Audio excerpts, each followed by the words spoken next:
Aston Martin's inaugural SUV in its more than 100-year history was the DBX. And, more importantly for its future, an effort to pry open the tall car-centric portals of global markets like the United States, the Middle East, and China. Locations that are profoundly associated with the concept of big vehicle status.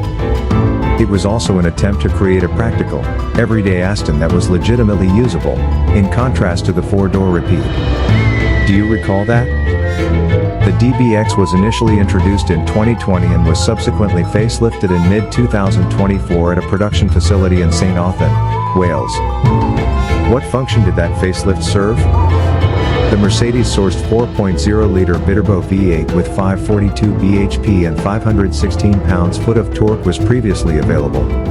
However, post-facelift, the more potent DBX 707 with 697 bhp, 707 PS, and 663 pounds-foot of torque is the only option. Regardless, that was the sole item that anyone desired upon its arrival in 2022. Aston informs us that the 707 accounted for over 90% of reservations during the second half of 2023, when both versions were still available for purchase. This power is generated by the DBX 707, which employs a variety of turbos and additional cooling. The assertion is that this luxury SUV is the most potent in the world. Or rather, it was until the Ferrari Purosangue, which boasts 715 horsepower, was introduced.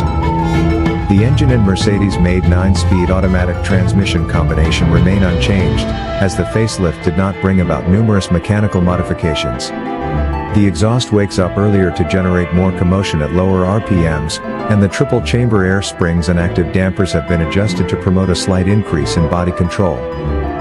We have been informed that the 0 to 60 miles per hour time has been reduced from 3.3 seconds to 3.1 seconds, and the steering assistance has been marginally increased in GT mode to enhance the comfort of motorway driving.